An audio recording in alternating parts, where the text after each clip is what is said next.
again. But it's the only way you're ever gonna learn. You look back and it's all in the past. I'm dwelling on the thoughts I cannot say to you. If I don't say the words, then maybe it's not true. And it feels alright. Hi, welcome along to NUFC Matters with me, Steve Wraith. It is Those Were the Days with myself and George Mitchell. We're looking at season 1967 to 1968. And as usual on these shows, I'll hand over to George Mitchell. How are you, George? Fine, Steve. Thank you. And hello, everybody. And thanks for tuning in. 67-68 was the season that the Gallagher Corner and the supporters generally were hoping to see something a bit more attractive than they'd seen in the years before. The previous two seasons, we'd escaped relegation by the skin of our teeth, 2 points on each occasion. So everybody was hoping that we'd have a season where we weren't holding our breath about relegation. Doesn't that sound familiar after the Ashley era? Sure enough, that was the main aim, was to give a season where we actually look like we might win something. To set the scene for 67, if you're interested in music, top four: White a Shade of Pale, Procol Harum, All You Need Is Love, the Beatles, I'm a Believer, the Monkees, and Hello Goodbye, the Beatles. And if you go to the cinema, you go to the pictures, The Graduate was on, a fantastic film, The Jungle Book, Gone with the Wind, which suited my Marjorie, and Guess Who's Coming to Dinner, which was a very, very topical one in those days, because it had racial connotations which we hadn't seen on the cinema before. Joe Harvey persuaded Wyn Davies to join us, but he wasn't over the moon that he was getting the ammunition. So he looked to get some wingers in to do some crosses for Wyn. And out of the three signings he made that year, Jim Scott, Alan Foggan and Jackie Sinclair were wingers. Jim Scott from Hibernians, Jackie Sinclair from Leicester, and Alan Foggan promoted from the juniors. And of course, we lost one or two old friends like Bill Thompson, Dave Hilly, George Dalton to other clubs as well. So we were looking forward, as I say, to getting away from the bottom end of the table, and we were first home game against Southampton. The first two pictures. Can we look at those, Steve? We've let those go, I think. There's a team picture. That's it. That's taken out of the supporters handbook, which I thought was a good team picture for people to see, and includes people who played in that season, but also one or two, like Dave Hilly, who shortly after that picture was taken was actually transferred out of the club altogether. And the ground, the picture of the ground. I'll have to load that, George. That's okay. That's okay. It's a picture which shows the start of the East Stand, and why I put it in was it marks. That's it. That marks the end of the battle between the City Council and the club about redeveloping St James's Park, and everybody's agreed that it needs to go on, and that was immediately after this season finished. So once this season we're talking about finished, the bulldozers were in, the cement mixers were in, and work was going on the East Stand, as you can see there. So progress was being made. That was the important thing. The football, well, we started the football with a home game against Southampton, and started with a very encouraging 3-0 win, 33,700 at the game, and we fielded, and that's a picture of during the game against Southampton, with a good look at the east side of the terrace and the Lasers terrace side of the ground. And we started with Gordon Marshall, Ollie Burton, Frank Clark, David Elliott, John McGrath, who was soon to be transferred to Southampton, by the way, Jim Ailey, Jim Scott, Albert Bennett, Wyn Davies, Dave Hilly, and Tommy Robson. Harvey always loyal to the players he picks. And in a 46 game season, we only used 23 players, which by any standards is quite remarkable, really. Bearing in mind that includes having substitutes. You know, we had substitutes by now. Southampton team, which came, was had one or two characters in it, like David Webb, who made his name with Chelsea before going to Southampton. Jimmy Melia from Liverpool, Jimmy Gabriel from Everton, Martin Chivers, a young centre forward who they were developing, and who made his name at Tottenham. It's interesting how certain clubs develop certain players. The number of centre forwards that Southampton have developed, including the one who's quite precious to us, called Shearer, they seem to have somebody there that knows how to look after centre forwards. And Ron Davis, who nearly came to us instead of Wyn Davis if Harvey had got his way. And then Terry Payne, the all-time England winner. So that's a good start for us at the start of the season. Our next game is an away game in London at Chelsea, and we go with some trepidation with 32,600 at the game at Stamford Bridge. And lo and behold, we take a 1-0 lead early on through Albert Bennett, and then Tommy Baldwin at Gateshead lad playing for Chelsea scores the equaliser in the middle of the second half. So we get a 1-1 draw, which not everybody was expecting us to. Our team, very predictable. Marshall, Burton, Clark, Elliott, McGrath, Eiley, Scott, Bennett, Davis, Hilly and Robson. So again, Harvey shown his loyalty to the people that have him. Chelsea, of course, our star-studded team with Peter Bonetti in goal, Ron Harris, Bob Bomber Harris at right full-back, Martin Hinton, big England centre-half, Charlie Cook, a midfielder that bought from Aberdeen for a lot of money, very skillful player, but ill-tempered, got into all sorts of trouble because if he got fouled, he was always tempted to have a go back, but and sometimes caused problems for Chelsea. John Hollands, of course, whose son's now a big name on TV up here in the BBC. Bobby Tamblyn, Peter Osgood, who was the great centre forward, and of course Tommy Baldwin, who was, as I said, local and scored the equaliser. So we're now off to Liverpool in the hope that we've got a win and a draw. We've performed quite well, so surely we can get something out of this Liverpool game. Well, no, we can't, because we get beat 6-0. Liverpool just took one to the cleaners, to put it mildly, at Anfield. 51,800 at the game, and it was a goal fest for Haitley, the centre forward, a hat trick. Roger Hunt got 2.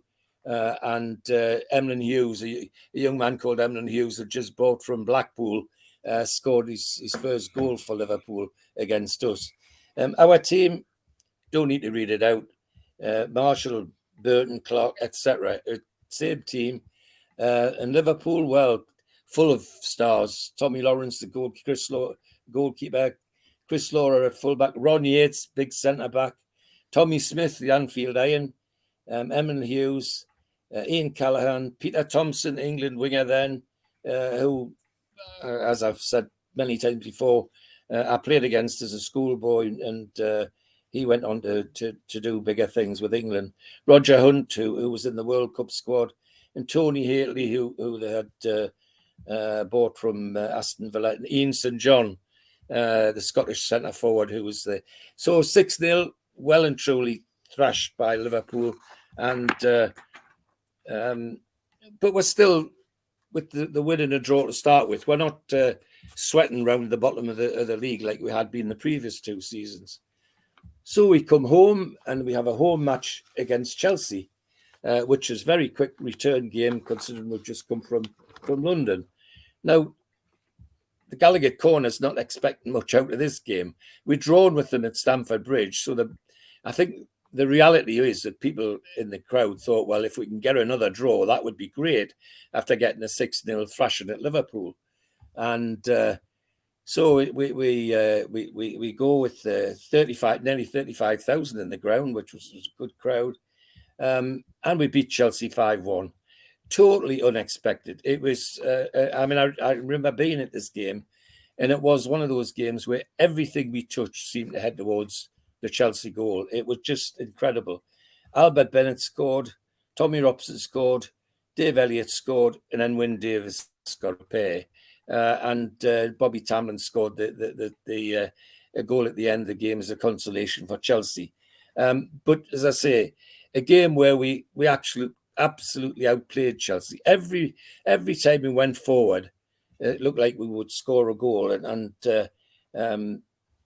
it was, I suppose, in some ways a repayment for Harvey's loyalty to the players, because it was the same team that got walloped at Liverpool the week before, and so we turned that round with a nice 5-1 win at home to Chelsea, and the Chelsea's team almost identical to the one that we played at Stamford Bridge.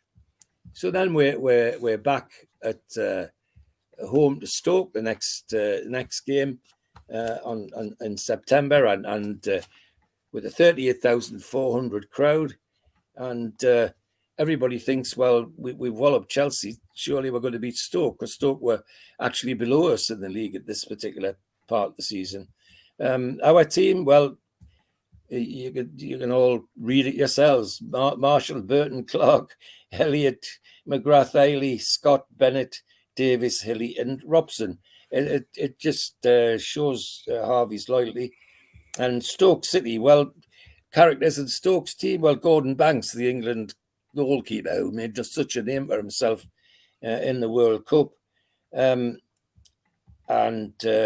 Calvin Palmer, who was playing in the middle of their back four at the time, and whose son has gone on to be a big name with Sheffield Wednesday in the First Division, in the Premiership rather, and they had one or two players who were coming to the end of their careers and on their way out of the top. And one of them played on the left wing for Stoke was a lad called George Eastham, who used to be a star with us as well as Arsenal.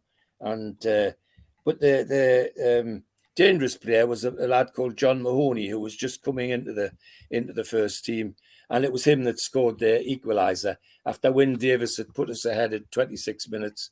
Halfway through the second half, John Mahoney scored the equaliser. So 1-1 wasn't a bad result, but we had been hoping for better. We're now off to Manchester City, and in a away game. Now, I think I'm like a lot of fans. I don't know what it was. There was a feeling, certainly in the Gallagher corner where I used to go and stand, that games against Manchester City were always enjoyable, and sometimes we won, sometimes they won. But on this occasion, they won 2-0. 29,900 at Main Road for our game, and we same team: Marshall, Burton, Clark, Elliott, McGrath, Ailey, Scott, Bennett, Davis, Hilly, and Robson. And their team, they beat us 2-0, and Neil Young, who was one of their talented new attacking players on the left side of their attack, and Paul Hintz, who was on the right side of their attack. They scored the 2 goals in what was, I'm told, and what I read about this game, a fairly even game. Just that they took their chances and we didn't.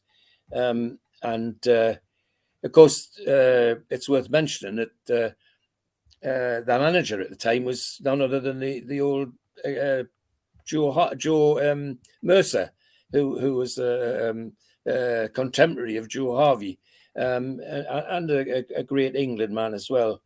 And in the City team, George Hazlitt was in the middle of the defence, ex-Newcastle player, ex-old friend of mine.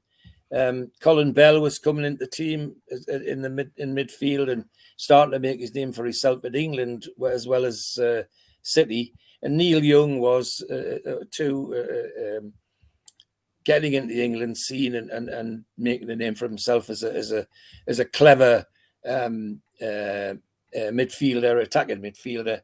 And on the wing, of course, on the left wing on this occasion was Mike Summerby, who was a very, very dangerous winger, very fast, very dangerous, cutting in off the left-hand side and firing the ball in with his right foot. Now, that sounds familiar as well. Yeah, because the number of people who's commenting on Almiron being a left footer, he comes in on his right, a left footer, but comes in on the right. Well, they were doing it in the 60s as well. So we lose to City, and we then go to Nottingham Forest away game. And when I look at these fixtures when we do this, I sometimes think the FA is not very kind to us and the way they spread what games out. Number of times we end up with 2 or 3 away games all in one go just doesn't seem right, but never mind. It's history now. We go to Forest in the hope that we'll get something, and sadly we don't. Forest give us a really a thrashing is the only way to describe it. 4-0, 30,100 at the City ground, and our team. Well, I won't read it out as I bore you. Marshall, Burton, etc., all in the same team. Forest had a number of characters in their team. Bob McKinley at fullback, Peter Hendley at centre half, Ian Story-Moore, who was a youngster coming into the team and looked like he was going to pull up trees with the way he was playing, but sadly, within a season, he had almost disappeared altogether. And at centre forward, Frank Wignall, a big bustling centre forward, and right beside him was Joe Baker, another centre forward that bought from Arsenal, but they were using as a backup to Wignall. So Wignall was the lead centre forward, and Baker was behind picking up all the pieces. So a 4-0 loss to Nottingham Forest, and we're still not down at the bottom, but we're heading in the wrong direction. So we now go to the League Cup second round, and surely this is the year when we might do something in the League Cup. Well, forget it, boys. No. Lincoln City, fourth division, wallop out 2-1, and in the press, even the Lincoln City manager was critical of the Newcastle team, saying he'd never seen a team of professionals try as little as the Newcastle team had done. Unusual for an away manager to come out and say something like that, but must be very hurtful when it's the manager of a 4th division team. Anyway, Lincoln beat us 4-0 and it was 2-1 rather, and it started so well. Ollie Burton scored an early goal, but just after half time, Lincoln got 2 that put us out of the cup. Our team, well, slight changes. Ian McFall's in for Gordon Marshall, and David Craig's back from his injury, and Frank Clark's is still there, but the rest, Jim Scott, Eric Ross is in the team, and otherwise the players that I've mentioned before.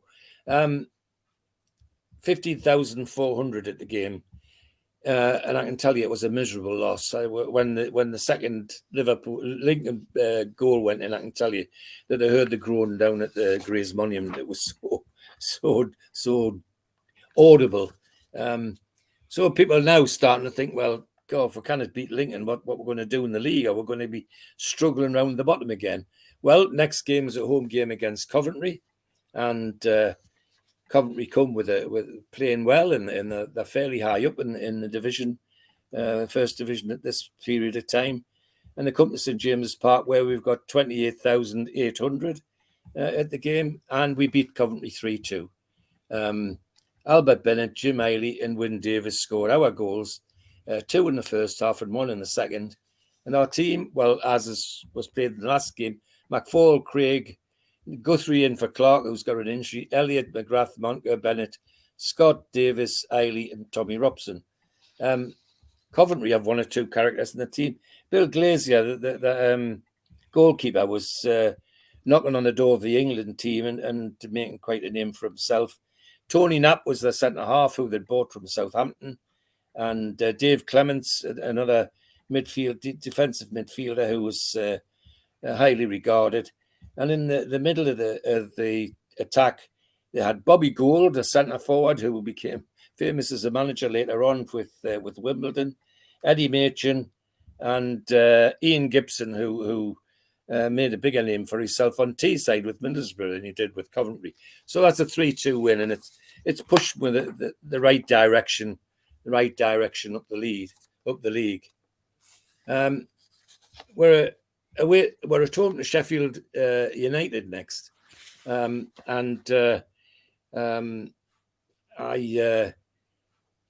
it definitely at home, George? Sorry, it's away. I misread that. It's an away game. Yes, that's what caught us. I was looking for the program. We're away to Sheffield, and everybody's hoping, for goodness sake, can get another point, because Sheffield were well below us in the league at that time.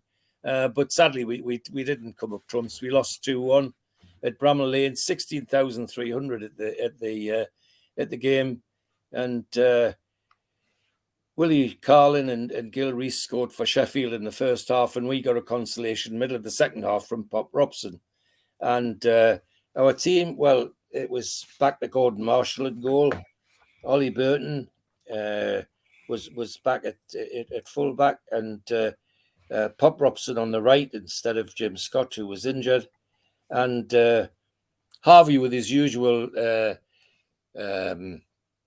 dour changes that he sometimes used to make. Albert Bennett had got an injury, and he stuck John McGrath in at centre forward. Bustling centre half, not a bustling centre forward. But that was the way Joe Harvey used to play it, and sometimes it worked. I have to say that the centre backs for Sheffield must have been on their toes, because to have John McGrath and Wyn Davies battering at the door all the time, it must have been quite something. Sheffield had a reasonable team. They were just about mid-table as we were. Hodgson, the goalkeeper, was the England goalkeeper. Bernard Shaw, Matheson, Ken Malander, all well-known professionals, well thought of professionals. At centre forward, they had a young blonde lad who was making his way called Alan Birchinall, went on to play for England, and Alan Woodward as well, another Sheffield player who went on to play for England. So a 2-1 loss was a bit disappointing at Sheffield, and I think people were hoping at least we would have got a draw, but never mind. Let's move on. Our next game's a home game against Arsenal. Now, games against Arsenal tend to be quite good and quite well attended. 33,300 at the game, and people take a deep breath because George Graham slots in a goal for Arsenal early on. But Wyn Davies pulls the equaliser back, and then just before the end, 70-odd minutes, Pop Robson scores the winning goal, and we beat Arsenal 2-1. And that's got us going, as I say, the right direction in the league, towards mid-table and not hanging around the bottom. Our team, well, Marshall, Burton, Craig, Elliott, McNamee, Bunker, Pop Robson, Albert Bennett, Wyn Davies, Jim Iley, Tommy Robson. So you see the team's still very much the same, with only odd changes. Now, Arsenal had a number of real characters in their team. Frank McIntosh is right-sided defensive midfield, who became a great player, a great manager. John Terry, a big jovial Irish character who became a manager and made a name for himself. Ian Hewer, a tall Scot with white blonde hair. He stood out like a sore thumb, but a really good player. In the midfield, Colin Addison was the midfielder who was to torment us a couple of years later when he goes to be manager of Hereford Town and does the dirty on us there. George Graham, of course, centre forward, and made a huge name for himself as a manager as well as a player. And on the left wing, Geordie Armstrong, a lad from Hebburn who played for Arsenal and made a great name for himself. So we get a 2-1 win and again, pushing back towards the table rather than hanging around the bottom, bumping along the bottom. So we're off to Wolves now, and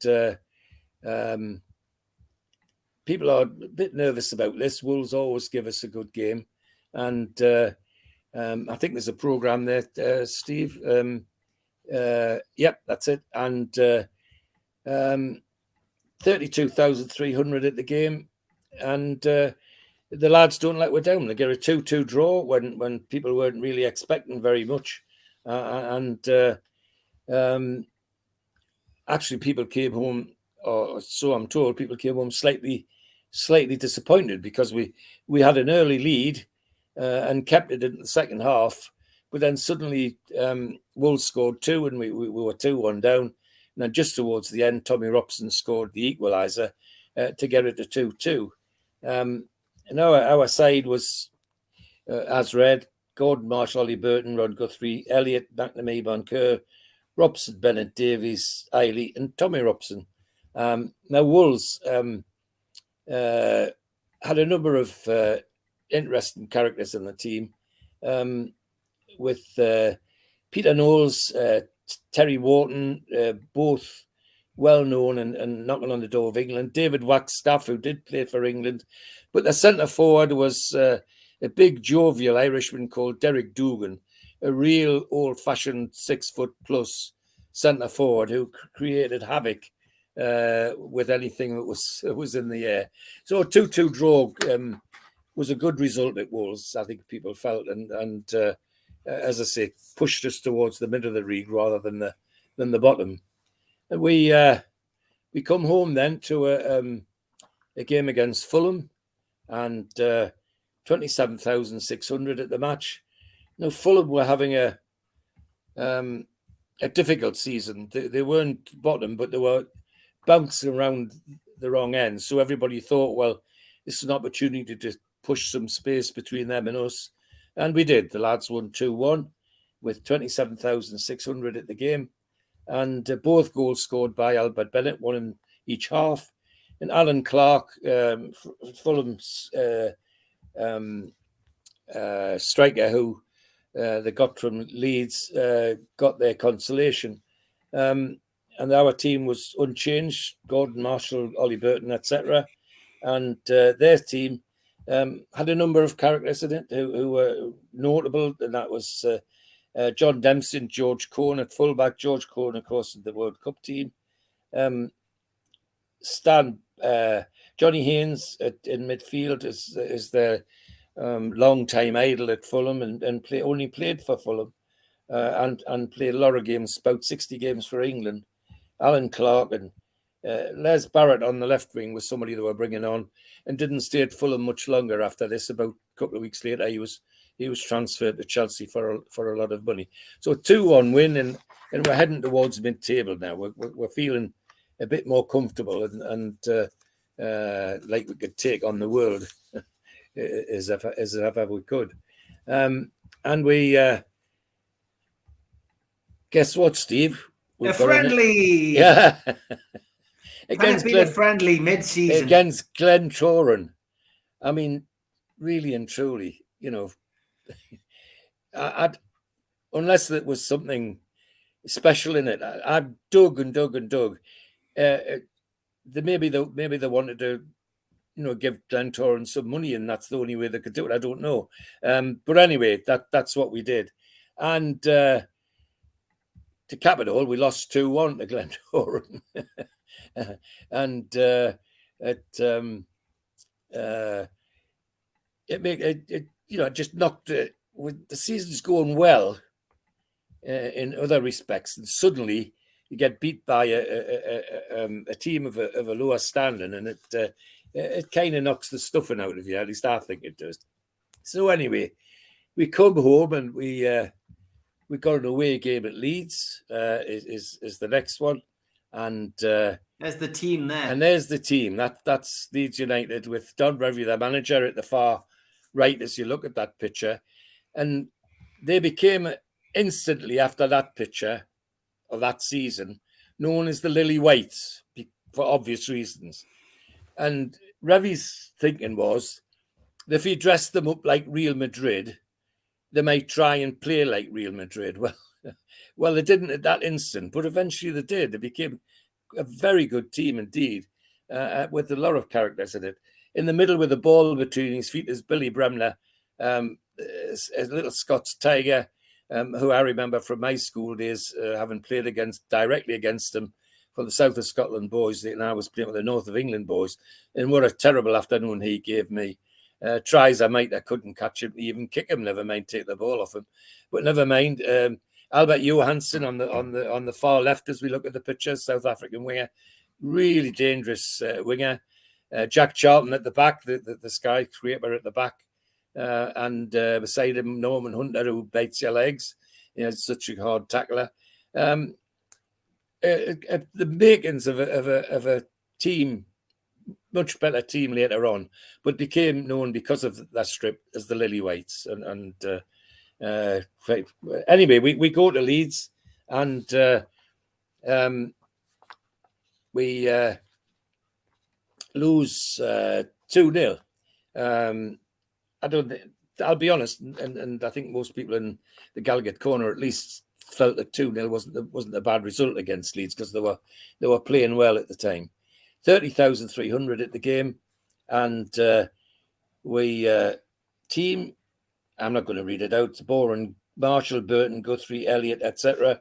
But their team, Gary Sprake, a fantastic goalkeeper, Terry Cooper, left back for England for many years, Norman Hunter, as I say, bites your legs, a Gateshead lad who had a huge reputation as being a very fierce tackler. And he was, but he was fair. Didn't mind Norman Hunter. He was a hard tackler, but fair. Jack Charlton, of course, who didn't need any introduction up here. Paul Madeley, who was a very talented footballer, and many people felt that wasted as a defender, but he was good. Jimmy Greenhoff, who knocked on the England doors as an attacker. Peter Lorimer, right winger with a thunderbolt shot, and Eddie Gray, who Scots winger, who sometimes used to dribble himself into trouble. He used to go off and dribble and beat the same man about 3 times and then fall over and lose the ball. He still was a talented player though. And Albert Johansson, a dangerous South African winger that they had. So 2-0 defeated Leeds. People didn't think that was too bad at the time, because Leeds were playing very well. So we're now heading home again for another home match, and we're playing Everton at St James's. 34,030 at the game, and this one I remember as quite a dour game. It felt like a 0-0 from the kickoff. It was awful, but lo and behold, as looks what happened, the big centre back Brian LeBourne got fed up with Wyn Davis once too often and pushed Wyn off the ball just as he was going up to head it. So we got a penalty, and Jim Eiley scored the pen just the middle of the second half. So we got a 1-0 win. And our team was the team we've been playing all season. And their team has significant players of interest. I mean, it's interesting. The goalkeeper was Gordon West, who had a huge profile. His profile was bigger than the rest of the team. Now, isn't that familiar with Everton? They've got a goalkeeper at the minute whose profile is bigger than England, never mind bigger than Everton. But Gordon West was a character, real character. And they had others, Ray Wilson, of course, who played for England. Howard Kendall, who played for England, became a great manager.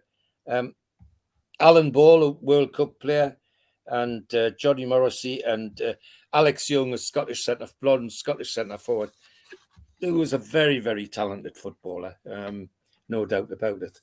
So we get a 1-0 win against Leeds. Skin of our teeth. It's very late in the second half, but we're now pushing above middle of the league. We're now pushing above the middle of the league, and other teams are having to look at us. So we're now on a away game to Leicester City, and to Filbert Street, 18,000 at the game. When I look at these crowds of some of these teams like Leicester and Burnley and others, 18,000, Sheffield United 18,000, some of them 30,000, 12. I don't know how they made it. I mean, this is their main income, the support. So how they survived and how they made progress, I don't know. But anyway, we got a 2-2 draw at Leicester, and Leicester were playing quite well at the time. And one of their two danger players were Mike Stringfellow, who was very dangerous on the left side of their attack, and a little man called Jackie Sinclair on the right side, a Scots lad, who always gave us a bad time. And shortly after this game, he became a Newcastle player. Harvey'd seen enough to say, yeah, I want him to supply the passes for Wyn Davis. So Stringfellow and Sinclair put Leicester in the lead, and we came back with goals from Albert Bennett and Tommy Robson just before the end to get a very creditable 2-2 draw, because Leicester were playing well at that time. And as I say, I've already mentioned Jackie Sinclair and Michael Stringfellow. Others in the team worth a mention: Peter Rodriguez was playing in the what would be the middle of the back three at that time, and he was a talented player as well, and went on to make quite a name for himself. So a 2-2 draw. Leicester brought us, kept us near the middle of the league, just above the middle of the league, and making what everybody felt was reasonable progress. So next we have a home game against West Ham, and with the previous results, anticipation of the crowd, I think, was that surely we'll do something in this game. 32,800 at the game, and it was a good football match, but it looked like 0-0. It wasn't going anywhere. Everything that they tried and everything they tried was whizzing past the post, over the bar, major saves by the goalkeepers. And then lo and behold, on about 70 minutes, Wyn Davis popped up and one of his classical headers from the edge of the box into the bottom corner, and we won 1-0. Our team, Gordon Marshall, Ollie Burton, etc., same as the previous game. And with West Ham, of course, they had a very talented team, because they had Martin Peters, Trevor Brooklyn, Jeff Hurst, all World Cup players. No Bobby Moore in this one. He was injured. Billy Bonds was playing right back. Now, Billy Bonds is the uncle of Frank Lampard, one of the Bonds Lampard clan at West Ham, associated with West Ham. But Billy Bonds was a tidy fullback. So 1-0 win, and was sitting nicely in above middle, and hopefully heading in the right direction. People feeling a bit more comfortable than they had been the previous two seasons. I mean, we're now into November. By November, the last season and the season before, everybody was looking over their shoulders to see if there was anybody behind. But so the next game, we're off to Burnley, and we have hopes that we might get something. The crowd at Burnley, 15,500, and at Turf Moor, and sadly, it's not our day. We get beat 2-0, even though our team is as it's been all season, almost a fixture. And Burnley's team packed with Geordies, Harry Thompson in goal, John Angus, Andy Lockhead, Frank Casper, Arthur Bellamy. At least 5 or 6 every Burnley team that comes up's got a host of northeasterners in it, and they had got Willie Irvine from Everton, who I think was kind of on his way out of First Division football. But Burnley beat with 2-0, and nobody could have any arguments. It was a right result, as what if not disappointing, it certainly was a right result. we come home to a game against Sheffield Wednesday, and they're not doing so well. They're struggling around the wrong end of the table, and people are hoping that this game would let us push a bit more daylight between them and us.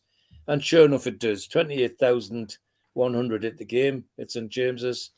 And our team, well, I'll bore you with it all. Marshall, Burton, Clark, Elliott, McNamee, Moncur, Scott, Bennett, Davies, Eiley and Tommy Robson.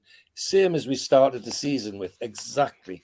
And Sheffield Wednesday, well, some good players on their team, but not on this day.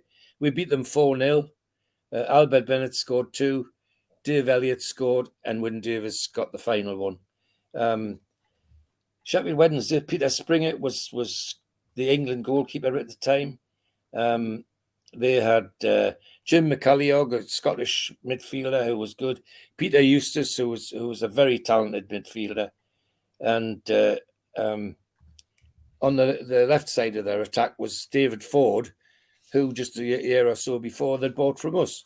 So there was an ex-Magpie in their team, but there were no match for that day. That was a good win. We played very well that day and got what people hoped we would get, a victory. And so now we're not just sitting in the middle of the league. We're now pushing towards the top half seriously. And the next game is an away game at Tottenham. That's it. Thank you. And we always have a good game at White Hart Lane. I don't know why, but something seems to switch on there. And 34,400 at the game at White Hart Lane. And Alan Gilzine, a Scottish centre forward, gives Spurs an early lead. But in the middle of the second half, Wyn Davies heads the equaliser, and we get a 1-1 draw, which is a very creditable draw going to White Hart Lane. Our team unchanged, Marshall, Burton, etc. The Spurs team littered with stars. Pat Jennings in goal. At left fullback, a man called Joe Kinnear. Now, where did we know him from? Apart from playing for Wimbledon, he eventually became our manager. In fact, I have to give credit to Joe Kinnear for one thing. I was not involved in social media at all,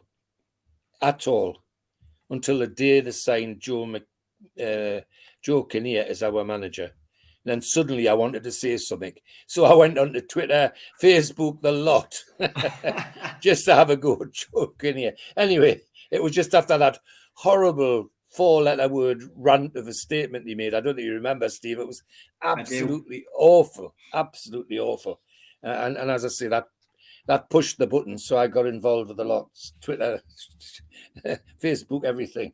I wanted to have me say. Anyway, Joe Kinnear, Cyril Knowles, ex-Middlesbrough fullback, was in the team. Dave Mackay, who's become manager of Derby and go to the European Cup, win the first division. Alan Mullery, who got a long record in football for all sorts of things. Alan Gilzine, a Scottish centre forward, and Cliff Jones, the high-flying, speedy Welsh winger who was very clever, and of course none other than the goal scorer himself, Jimmy Greaves. A good team, and we gave them. We got a 1-1 draw, but we gave them a good game, and that's very satisfying. I think when you see the team do well against a team that's full of stars. The next game we come home, and we'll come home to a fairly tough one against Manchester United, and people are a bit edgy about this because Manchester United are up at the top and they're banging on the door for the championship with their neighbours as their rivals, Manchester City.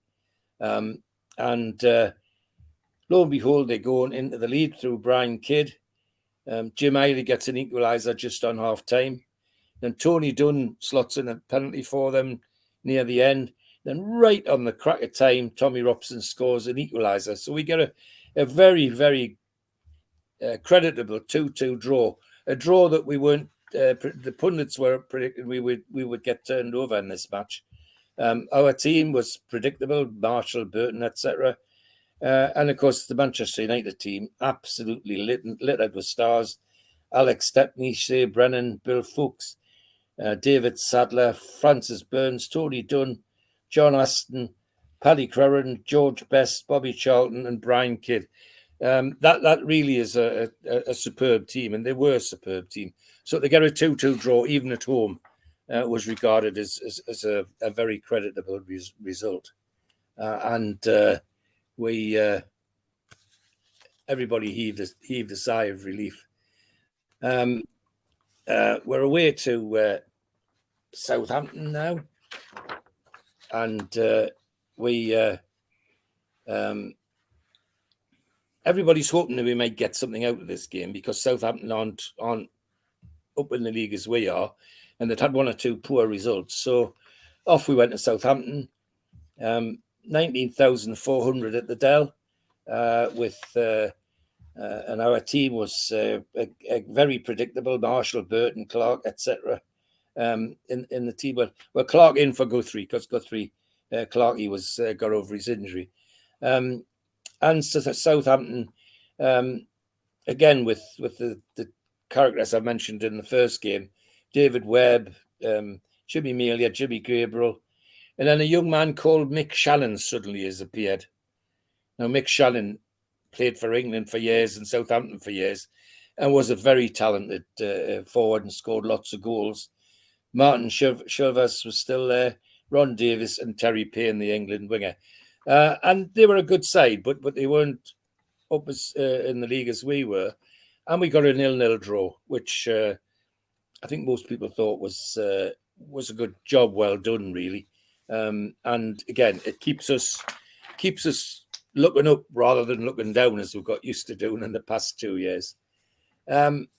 We go home next to a home game with Liverpool, and having remembered that they walloped us 6-0 at Anfield, we didn't know what to expect in this game, because they too were knocking on the top rather than the bottom. However, it shows how interesting the game the crowd thought it would be, because suddenly we've got 47,000 at the game, where previously it'd be just over 35,000. And everybody's not sure what's going to happen. And then lo and behold, bang, St. John scores a one in the first 5 minutes. And everybody thinks, oh, God, here's another 6-0 coming. Well, they didn't. The Magpies dug in. And just before the end, Jimmy Scott got an equaliser. And everybody was absolutely delighted, because it was a brilliant game. I remember this game. It really was a good game to be at. Lots of exciting end-to-end stuff. And, of course, Liverpool had their full team out with Tommy Lawrence, Lawler, Smith, Yates, Hughes, Callahan, Thompson, Haitley, Roger Hunt, and Ian St. John. And, of course, their manager, Bill Shankly, who's famously said that football's not a matter of life and death. It's much worse. It's much more important than that. But a 1-1 draw for Newcastle, even at home against Liverpool, was regarded as a good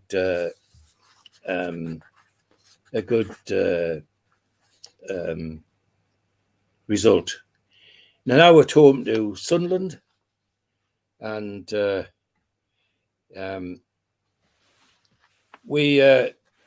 Sunderland are well below us. They're knocking on the bottom of the league rather than the middle or the top. And that's the two teams with, you can see that the famous names there on both sides. Colin Todd coming into their team, Charlie Hurley, Colin Suggett, of course, who we got to know even better at St James's, and to George Mulhall on the left, dangerous Scottish winger. A good game with 59,579 at the game, and as usual, get a sweat on, because Colin Suggett made that's an action picture from the game. Colin Suggett made 1-0 to them in 20 minutes. and everybody thinks, oh God, what, this is awful. But within 25, Wyn Davies has equalised. And then in the middle of the second half, 70 minutes, and Albert Bennett scores the winner, sending the Gallagher corner absolutely bananas, because it was a very important win to keep us heading in the right direction. Also, being cynical, also an important loss for them, because it pushed them towards the bottom end, which wasn't an happy thing for us. Our team, well, why read it out? It's the same: Marshall, Burton, Clark, Elliott, McNamee, Moncur, Scott, Bennett, Davies, Eiley, and Tommy Robson. The Sunderland team, well, we looked at the team. Colin Montgomery, Jim Montgomery, we mentioned. At right back, which I missed when the team was up on the screen, was Sess Irwin, who I played with from school.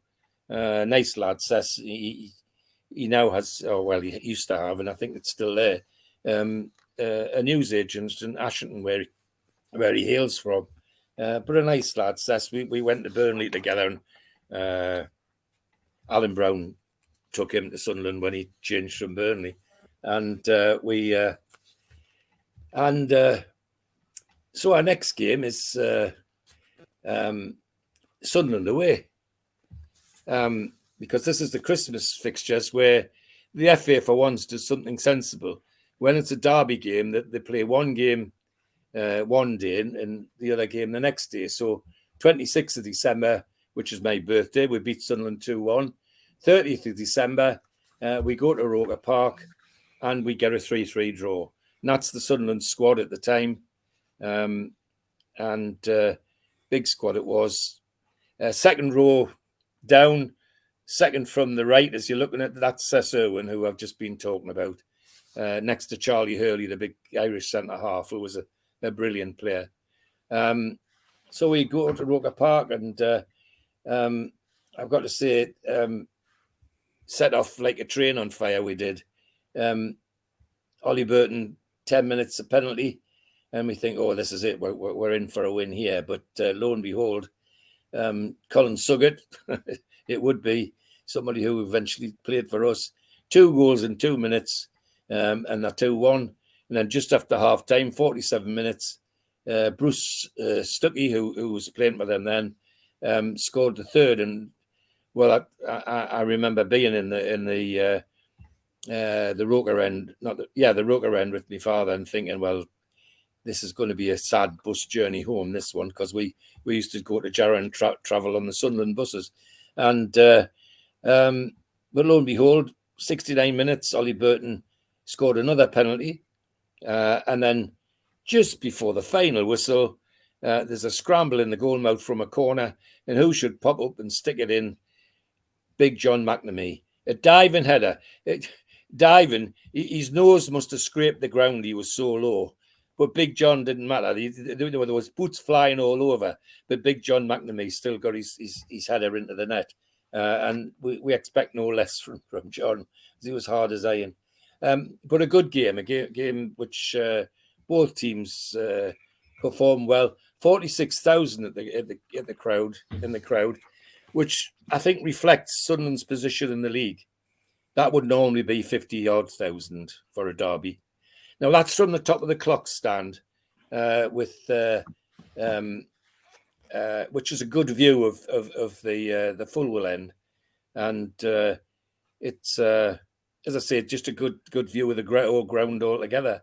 And it gave you a good Christmas and New Year, the fact that we beat them again and got a draw there. And then we're off to Stoke City, an away match to Stoke City next. And we're, that's it. And 17,600 in the Victoria ground. And we lose 2-1. Harry Burrows, that new winger, was giving us all sorts of nightmares and scored both goals. And then just before the final whistle, Wyn Davies got a consolation for us. So we lost 2-1. It wasn't a disaster, but it meant that we'd stop with climbing because everybody was starting to look up the league at this point instead of down behind us. But anyway, we ended up with a 2-1 loss, which wasn't, as I say, wasn't a disaster. Stoke's new manager was a man called Tony Waddington, who stayed as the manager for many, many years. Great old character, Tony Waddington. So we're now heading home to a home game against Nottingham Forest and St James's Park. Obviously being optimistic, 43,274 in the ground, and anticipating that we might get a result against Forest. Well, it's not the kind of results we wanted, although it was a 0-0 draw, so we got the point. But again, a game I remember, which was a dour 0-0. We could have played another 90 minutes extra time. And I don't think either team would have scored a goal. It was so bad. But the important thing for us was it was a 0-0 draw that kept us up above the middle of the table, which was great.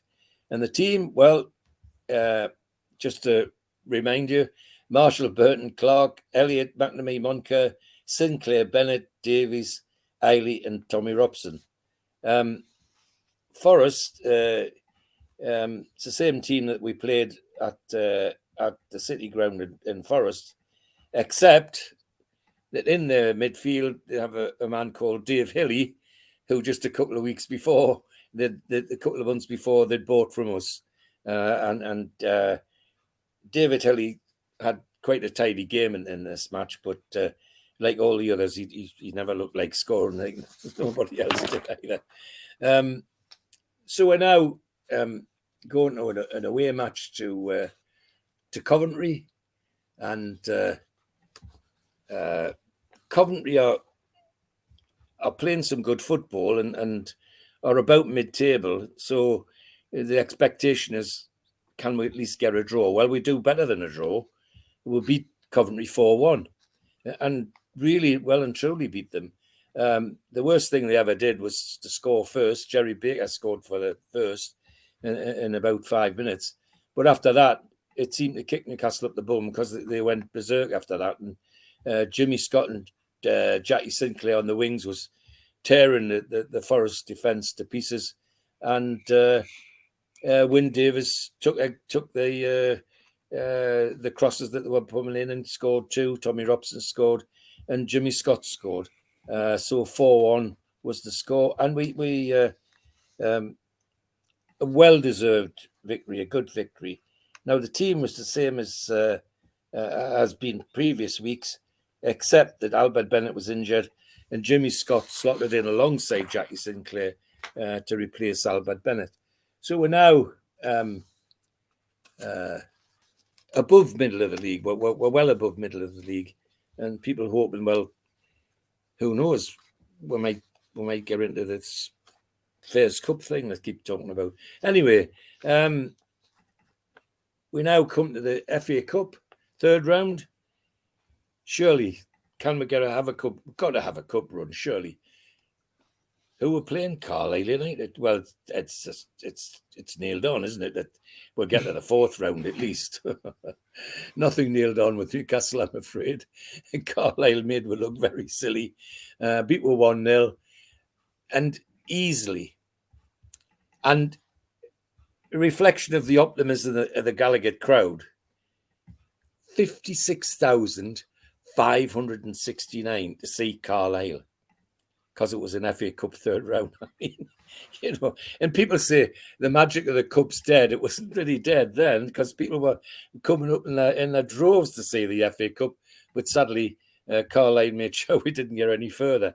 Tommy Murray scored the goal, and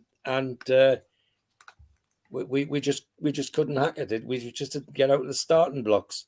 The only change of the team was that Gordon Marsh was injured, so Ian McFall went in, but Carlisle came, and they had one or two older professionals who were on their way out, like Chris Balderstone that they got from Huddersfield, and Frank Barton they got from Stoke, John Rudge from Stoke.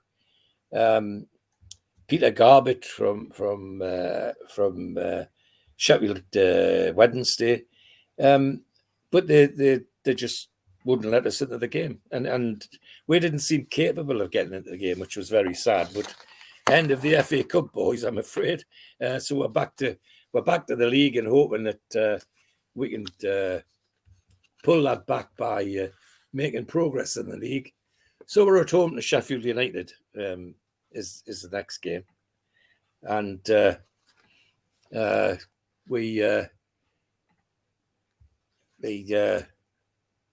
crowd 32,191, and not the best game I've been to. I've got to say I remember being there, but the important thing was that however dour it was, in the middle of the second half when Davies headed home one of his bullet headers, and we got a 1-0 victory, which kept us in the right half of the league.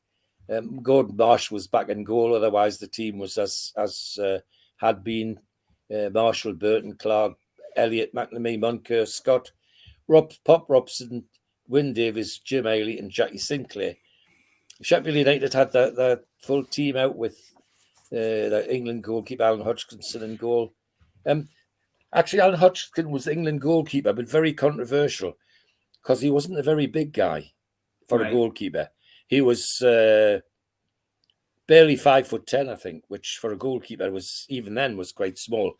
In fact, we'll recall a few seasons ago, Charlie Minton got rid of our Ronnie Simpson because he wasn't big enough, according to Charlie Minton. Anyway, we beat Sheffield 1-0, and we're headed back to the right end of the table, and with some confidence now we're going, and we're away to Arsenal, I think. Okay. And we go with 36,900 at the game at Highbury, and our team unchanged: Marshall, Burton, etc. One slight change: that Tommy Robson was injured and Alan Foggen came in as a substitute, but otherwise the same group. Arsenal with the same team of all-stars: Frank McClintock, Terry Neal, Ian Ewer, Jody Armstrong. Bobby Gould was now playing centre forward for Arsenal. They'd brought him from Coventry. George Graham and John Ratford. A good team, and anything out of this match would be regarded as a plus, and that's what happened. We got a 0-0 draw and came home very, very satisfied. And again, looking at the right end of the table instead of the wrong end. So we now go home to a home match against Wolves, and no, we don't. We've got a friendly against Celtic. That's it. Now, I'm still not sure why we played the friendly against Celtic, but we didn't just play this one. We arranged to play an away version of it later on. Anyway, the big issue about this match was we beat them 1-0. Jim Scott scored the goal. And the fans obviously liked it because there was 40,000 at the ground for a friendly, which says a lot about both Newcastle and Celtic, really.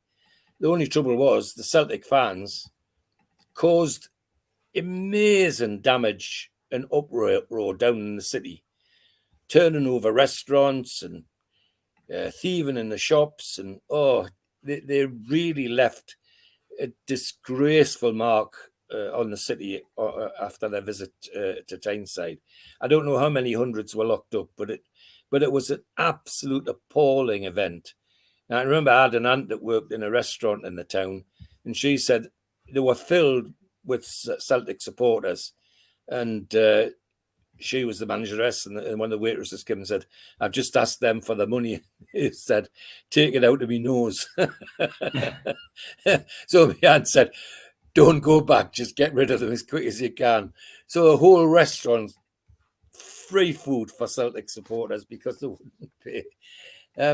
So after that, we have a home game against Wolves, and we 35,400 at the game, and we get a 2-0 win.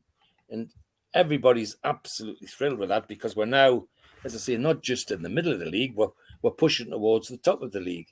And the team, well, Marshall, Burton, etc., all the same. Jackie Sinclair's back now, and Alan Foggart's out. Wolves, same Wolves team that we played before. Phil Parks in goal. Mike Kennan, Peter Knowles, and Derek Dugan's the centre forward now, who they bought from Aston Villa, of course. And he stayed in the Midlands most of his career. So now we're off to an away game to Sheffield Wednesday. And they're not doing very well. We are. And we're hoping that we get something out of this match. That's there because at this particular time, that's the strip that Sheffield were wearing. And that caused a lot of bother with their fans, because the fans loved their standard blue and white stripes, black shorts and blue and white socks, which they're now playing in again in present day. But at that particular time, that's the strip they were wearing, which didn't go down well with our fans. So we hope we might get something out of this game. 24,700 at the game. Peter Whittam scored in the first half for them, and then Tommy Robson gets an equaliser just before the end for us. So a 1-1 draw away from home keeps us right in the middle of the league, and as I keep saying, looking at the right end of the league and not the bottom behind us. We next have a home game against Leeds. People hoping that we get something out of this match, but games with Leeds are always fairly tough. However, 46,000 at the game, which tells you what people think about Leeds games. And we get an early goal from Tommy Robson, a Gateshead lad, and then an equaliser by Norman Hunter from Leeds, another Gateshead lad, both playing in the game. And our team, same team has been playing nearly all season, and Leeds team, the team that they played at Ellen Road, exactly the same, except they've got Johnny Giles, an Irish midfield schemer in the team, alongside Billy Bremner. Johnny Giles, very talented footballer, but very careless in the tackle, I've got to say. I remember being in a match at Sunderland at Roker Park when there was nobody else playing. My father and I went and decided we'd go there because it's the only place we could find some football. And Johnny Giles broke the leg of a Sunderland forward called McPhee, and I don't think the lad played again. It really was vicious, and he would always claim it was accidental. Well, my father and I, and along with 30,000 Roker fans, would say it was bloody deliberate, but never mind. That was Johnny Giles. So we get a 1-1 with Robson and Hunter scoring the goals, and 46,000 at the game. So that still keeps us above the middle of the league. So we're now away to Everton, and hoping that we might get something out of this game. But unfortunately, we don't. We lose 1-0. And to rub salt into the wound, the goal scored by Howard Kendall, who's a Geordie, who's from Chester Street, and they beat us 1-0. 43,500 at the game. From all accounts, what I read and what I've told, it was a good game, but we just couldn't make any inroads into the final third and attack their goal. Introduced into the Everton team was Jimmy Husband, who played for Newcastle Boys. Obviously was a local lad, and he was starting to play quite well. But also introduced into the team was a new centre-forward, bustling centre-forward, called Joe Royal, who people would remember as a very talented centre-forward and a national player as well. So we're now still... That's not done a lot of damage to us. Not lots of goals in. So we're now going to a home game against Leicester, and 33,900 at the game, and it's 0-0. But as I've said, other 0-0s were dour. This wasn't dour at all. It was 0-0, but it could have been 3-3 if anybody had got the ball in the net. But they just couldn't. It was one of those games where the ball was flying all over, except into the back of the net. Our team: Gordon, Marshall, Burton, Clark, Elliott, McNamee, Munker, Sinclair, Robson, Davies, Ailey, and Tommy Robson. And their Leicester team introduced a goalkeeper called Peter Shilton. Now, there's a name to conjure with. What a great career Peter Shilton had, I have to say. What a great goalkeeper as well. And a young defender called David Nish, who was to make a lot of money. Graham Cross, another defender who was become a great international player. So 0-0 at home against Leicester wasn't. It was a good result in one sense, but in another, people have been hoping for a win.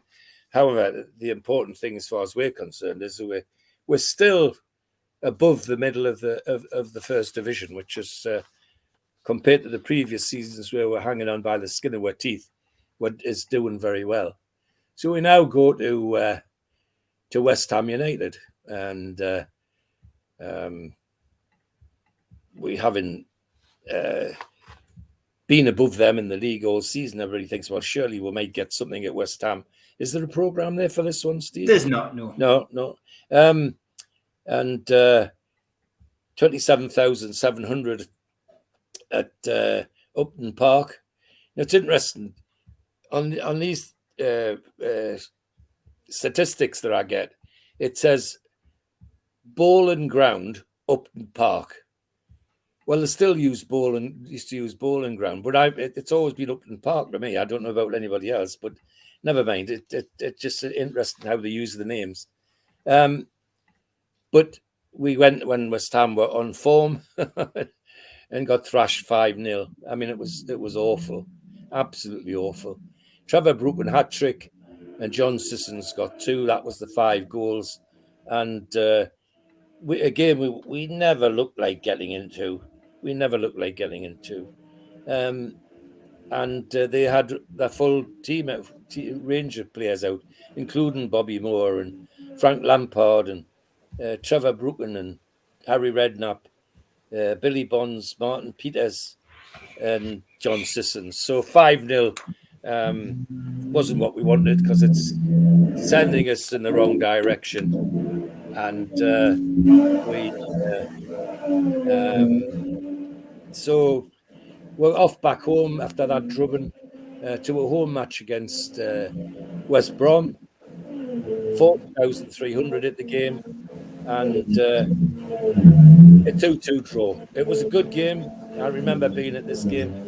Used to enjoy games with West Brom. West Brom always been a good football side, and we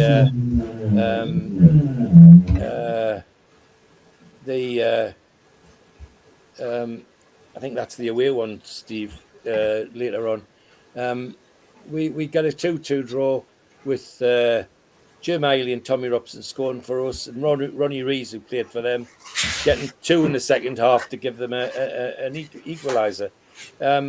Disappointing when we're in the lead, and then suddenly we're back to a 2-2 draw. But a good game, a good game of football, and West Brom with the team that has their usual stars in, including Jeff Aspel, but also a young man called Tony Brown in their midfield, who was a good goal scorer and played for them a lot of years. A lot of people, including myself, thought that Tony Brown should have played for England, but he never got the opportunity. Then the next week we've got a home game against Burnley, and everybody's hoping, because Burnley aren't anywhere near us in the league, that we might push some more daylight between them and us. And we do. We beat Burnley 1-0, 27,200 at the game. And the goal scorer, Jackie Sinclair, on 72 minutes. His first goal for Newcastle since he came from Leicester. And he had an outstanding game. Didn't just score, he had Burnley on the rack most of the game. It was only 1-0. It was more by bad luck than anything. But we certainly give them a more than a good game. And Burnley littered with the usual range of Geordies. A new one introduced called Ralph Coates on the right wing, another Ashington lad, Bedlington lad, who made a good career there and played for England for a lot of years as well. So we're now away to West Brom, and everybody's hoping that we might get a draw like we did at home with West Brom. Yes, that's them.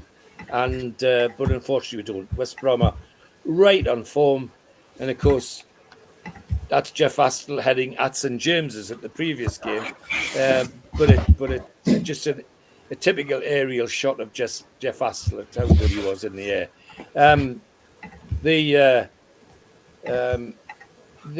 I've mentioned Tony Brown being a new attacker and dangerous. Well, guess who scored the 2 goals against us? Was none other than Tony Brown. Our side almost unchanged, except that Jim Scott's got an injury, and Joe Harvey being Joe Harvey, who does he put in instead? Ollie Burton. Now, in his wildest dreams, I don't think Ollie Burton would regard himself as an outside right, but it doesn't matter. The boss said outside right, so that's where he played. We then go away to Fulham with the hopes that we might get something out of the game. Well, hope springs eternal, but not with Newcastle, because we lose 2-0. And both goals scored by Alan Clark. 21,600 at the game. Our team unchanged, except that Ollie Burton is in for Scott. Has dropped and Eric Ross is brought in. Eric Ross is only on 10 minutes. He gets injured, and Ollie Burton's back on the right wing, sent on by Joe Harvey. Interesting character, Joe. I would love to have sat down and talked to him about why threw McGrath and Burton onto the forward line. They're both clearly defenders, but never mind. We lost 2-0. And star man of the game, well, it was Johnny Haynes. It was a great game by Johnny Haynes. If you read about this game, it was one of the games where he really turned it on. Now, sadly, that's pushing us back down towards the middle of the league when everybody was hoping we might stay near the top and push for one of these places in this thing called the Fairs Cup. But it's slipping away by the hour. So we come home to a game against Tottenham and sadly lose 3-1. Tommy Robson gives us an early lead and everybody's really happy about that. Alan Gilzine gets an equaliser just before half-time. And then Tottenham, who's just bought a new centre-forward called Chivers from Southampton. And guess who scores the remaining 2 goals? Martin Chivers. He absolutely outjumped John McNamee to get 2 goals. And that takes some doing, if you remember how John McNamee used to play. And they beat us 3-1. And we never looked like recovering from that. Their team was very predictable with all our stars in, except Cyril Knowles at left back got injured and was substituted by none other than Joe Kinnear again. And so we now come to away game at Manchester United. Now they're pushing for the title, and they're playing absolutely brilliant football. What's worse is their competitors for the title are Manchester City. So we're playing Manchester United, and unfortunately, we play them on a day when they're right on form, and they beat us 6-0. David Sadler scored early on, a George Best hat-trick, and then Brian Kidd got 2 towards the end of the game. And what a great team! What a good win! I mean, we to say we weren't in this game is putting it mildly. Same team as usual for us, except Gordon Marsh was injured and Ian McFall went into the goal, and Manchester United played all their stars: Stepney, Brennan, Bill Fuchs, Sadler, Dunn, Aston, Paddy Creran, George Best, Bobby Charlton, Alan Gowland, who we get to know even better at St James's Park, sometime later because he become our player, and Brian Kidd, or 6-0. So that's knocked us right to the middle of the league. The chances of getting into Europe or anything else now seems to have long gone. The last game of the season is coming up. It's a home game against Manchester City. City win this, they're champions. It doesn't matter what everybody else does. If City beat us, they're champions. And lo and behold, what a game. Now, I remember this game very, very well. And City were really on form.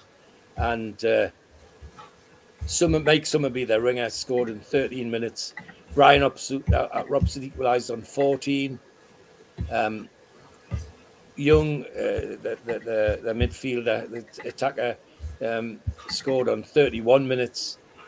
Jackie Sinclair equalised on 35.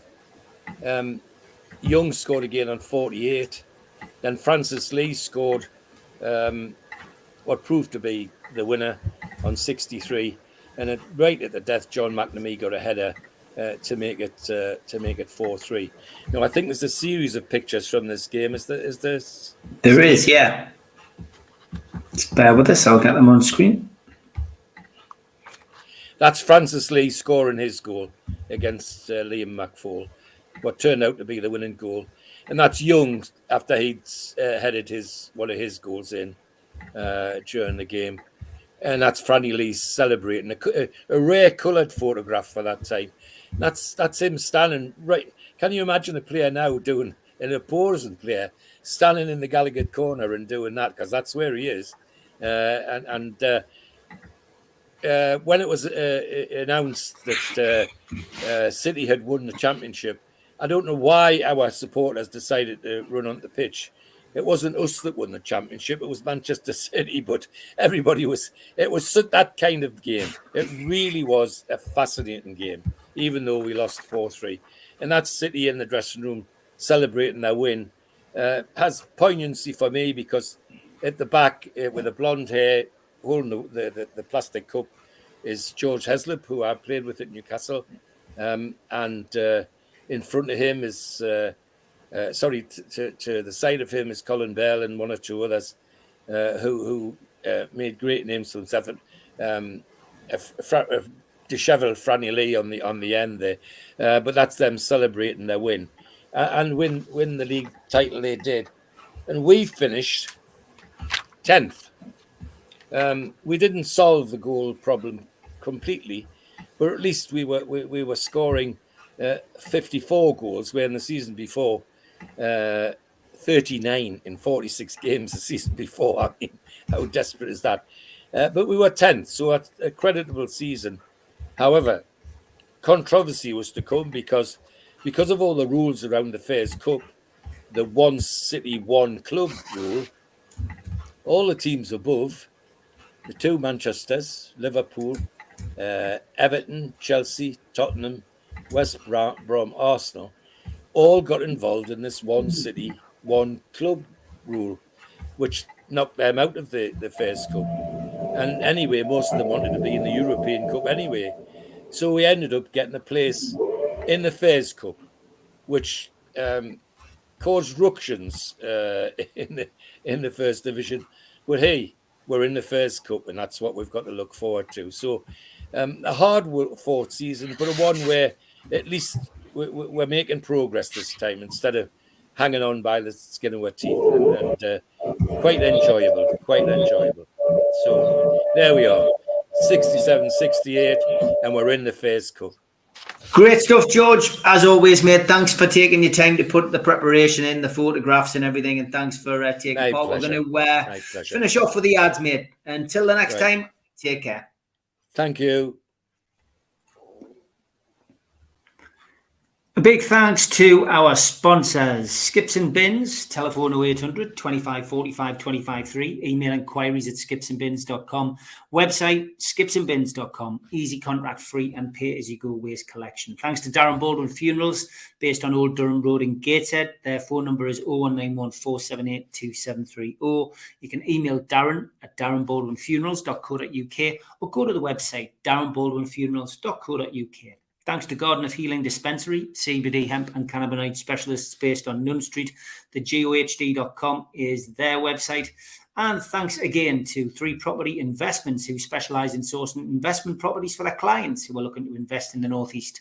They offer a full in-house service from sourcing the deals to managing the properties for you. They've done over 100 plus deals in the past 12 months for clients all over the UK. Give them a follow on Instagram, matty.patter_northeast property and phil.reed_northeast property, or email phil@3property.co.uk if you're interested in getting a good property deal. Thanks to the lads at Mr. Vicky's Handmade in Cumbria. These are hot sauces and you can find them at mrvickys.co.uk or place an order by ringing 01768 210 102.